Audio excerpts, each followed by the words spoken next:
Okay, hello class 10. So in previous video, I have given you some of the very important like chemical equation, okay, which was of course unbalanced and you had to balance that. तो आज मैं क्या कर रहा हूँ ना कि सम of very important जो केमिकल इक्वेशन है वो मैं पिक कर रहा हूँ और यहाँ से मैं उसे बैलेंस कर दे रहा हूँ, ठीक है. And of course you have to watch it carefully, बहुत बहुत इंपॉर्टेंट ये.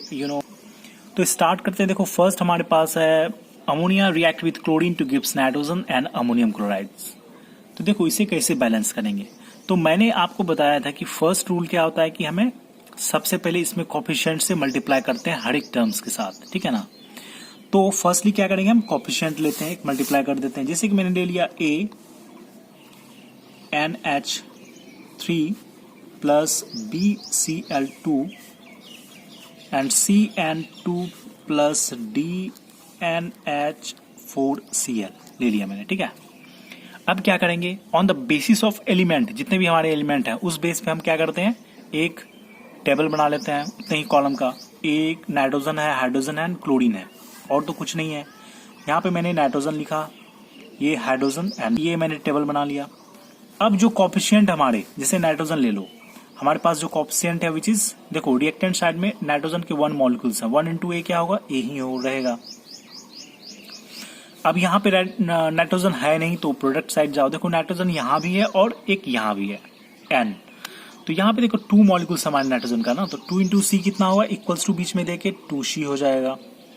और देखो फिर ये N इंटू डी कितना हो जाएगा, प्लस D हो जाएगा, ठीक है, कोई इश्यू नहीं.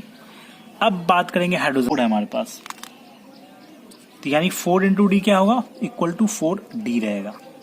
फिर क्लोरीन का देख लेते हैं, 2 इंटू बी 2B रहेगा. यहाँ पे देखो सिर्फ D एक क्लोरीन है ना, तो 1 इंटू डी हो जाएगा, D रहेगा, ठीक है. अब क्या करना होगा, कोई एक स्पेसिफिक वैल्यू लेंगे जिसके बेस पे ABCD का वैल्यू निकाल लेंगे, ठीक है. मैंने मान लिया D का वैल्यू यहाँ पे पुट किया 1. देखो आप कोई भी वैल्यू पुट कर सकते हो, बट ये होगा ना कि ज्यादा लंबा नहीं लेना है क्योंकि फिर आपको कॉम्प्लिकेशन होगा. आपकी मैथमेटिक्स है.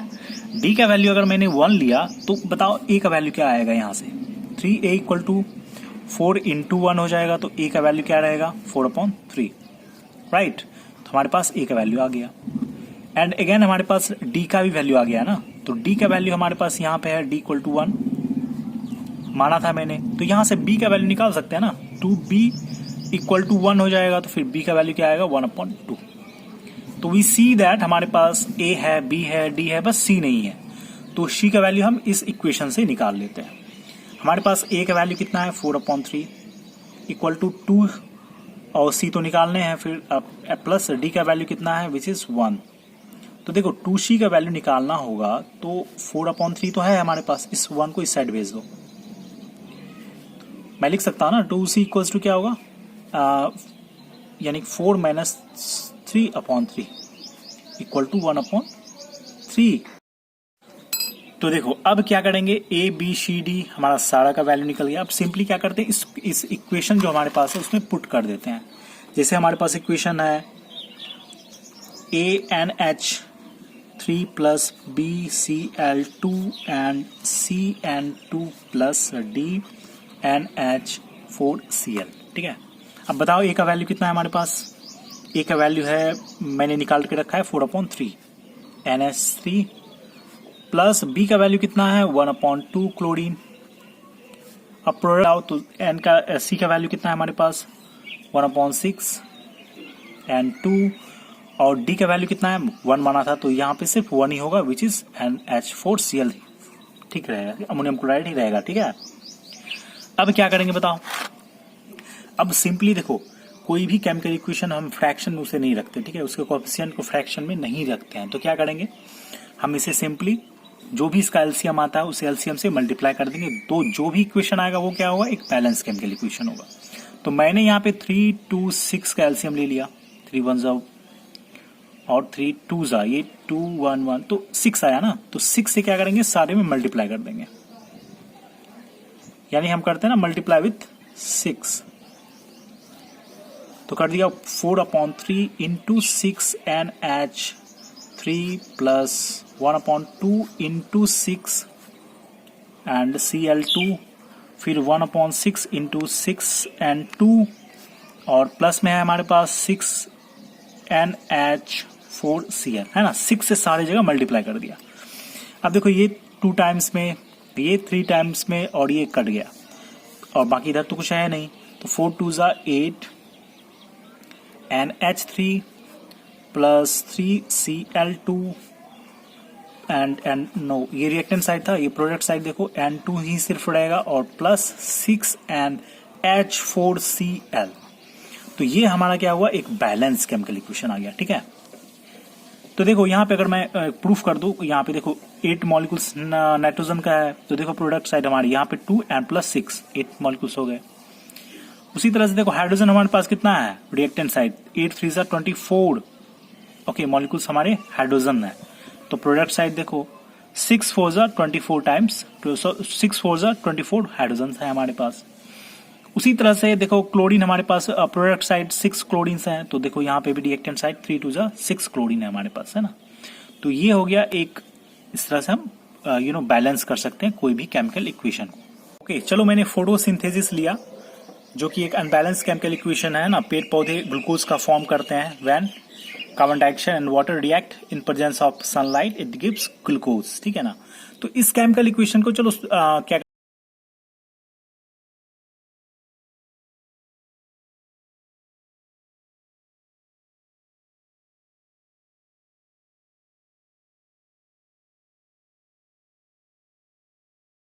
2O एंड प्रोडक्ट साइड होगा C6H12O6। तो अब क्या करेंगे, देखो अब ऑब्वियसली क्या करते हैं, टेबल बनाते हैं जो कि हमारे पास कितने देखो एलिमेंट है, हमारे पास कार्बन है, ऑक्सीजन है, हाइड्रोजन है, इसके अलावा कोई भी एलिमेंट हमारे पास नहीं है। तो मैं यहाँ पे यहाँ पे कार्बन लिख देता हूं, फिर हाइड्रोजन एंड देन ऑक्सीजन, है ना। ये मैंने एक टेबल बना लिया, ठीक। चलो अब बताओ कार्बन का कोफिशिएंट हमारे पास यहाँ पे A है, रिएक्टेंट साइड, तो A इक्वल्स टू अब क्या करना है बताओ, हमारे पास प्रोडक्ट साइड देखो, प्रोडक्ट साइड हमारे पास कार्बन कितने हैं, 6 हैं, तो 6 इंटू C 6C हो जाएगा, ठीक। अब आओ हाइड्रोजन पे, हाइड्रोजन बताओ हमारे पास B, इसका कोफिशिएंट है 2 इंटू B, क्या हो जाएगा 2B लिख देंगे reactant side. And product side की बात करें तो देखो हमारे पास हाइड्रोजन कितने हैं, यहाँ पे 12 है ना, तो 12 इंटू C 12C हो जाएगा, है ना। अब बताओ क्या करेंगे, ऑक्सीजन लेते हैं। देखो ऑक्सीजन हमारे पास यहाँ पे 2 मॉलिक्यूल्स रिएक्टेंट साइड ये है, तो 2 into A 2A, again plus क्योंकि यहाँ भी तो है, अगेन प्लस क्योंकि B एक ऑक्सीजन हमारे पास यहाँ भी है, तो B सिर्फ एक होगा, है ना, क्योंकि हमारे पास यहाँ भी है, तो B 1 इंटू B होगा, इक्वल्स टू, अब देखो प्रोडक्ट साइड ऑक्सीजन कितने हैं हमारे पास, तो ये 6 into C 6C plus plus plus plus oxygen हमारे पास यहाँ पे D के भी पास है ना, तो 2 इंटू D 2D हो जाएगा, तो 2 इंटू D 2D हो जाएगा, ठीक है। अब बताओ क्या करना है, अब हमें क्या करना होता है कि कैलकुलेशन करनी होती है एक सिंपल वे में। देखो ये तो मैंने कर दिया 2 से 6 टाइम्स में, तो ये हम लिख सकते हैं ना B इक्वल टू 6C, ठीक है। अब बताओ क्या करेंगे, किसी एक वैल्यू को लेते हैं जिससे कि हमें क्या इजीली सॉल्व कर पाए इस इक्वेशन को, ठीक है। तो एक काम करते हैं ना, मैंने C को मान लिया, लेट C इक्वल टू 1। देखो ध्यान से समझना, यहां से बहुत इंपॉर्टेंट है। अब ऑफ कोर्स अब यहां से क्या है कि कंप्लीट मैथमेटिक्स है। देखो C का वैल्यू मैंने 1 पुट किया, तो B का वैल्यू क्या होगा बताओ, 6 इंटू 1, ऑफ कोर्स B का वैल्यू क्या होगा हमारे पास 6 होगा। तो C का वैल्यू है हमारे पास, B का वैल्यू है, अब हमें क्या A का वैल्यू भी निकाल सकते हैं ना। A इक्वल टू है हमारे पास 6C, तो A इक्वल टू क्या हो जाएगा 6 इंटू C के जगह पे 1, तो A का वैल्यू क्या हो जाएगा 6 हो जाएगा हमारे पास। तो A B C आ गया। अब हमें क्या निकालना है, D का वैल्यू निकालना है, तो इस इक्वेशन से हम निकाल सकते हैं। तो देखो 2A का वैल्यू क्या है हमारे पास 6, प्लस B का वैल्यू क्या है हमारे पास 6 again, equal to 6 into C का वैल्यू 1 है और प्लस 2D है हमारे पास।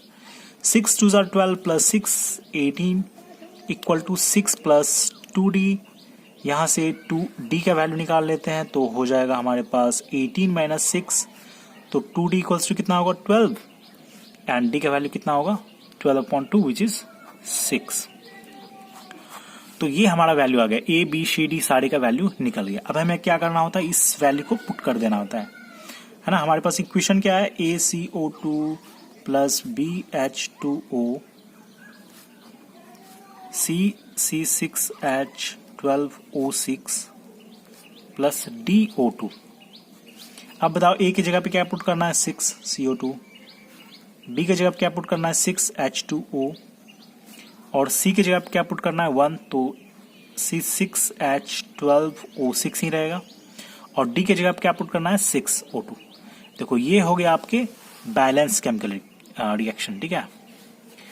अनबैलेंस था लेकिन मैंने क्या किया, यहाँ पे बैलेंस कर दिया। तो ये बहुत इंपॉर्टेंट, ठीक है, हर एक एग्जामिनेशन में आता है, और आपके एग्जामिनेशन में तो बहुत इंपॉर्टेंट है ये। तो ठीक है, इसे आप देखो और रिवाइज करो, रिपीट करो, कई बार बनाओ, ताकि क्या आपके ये इजी हो जाए।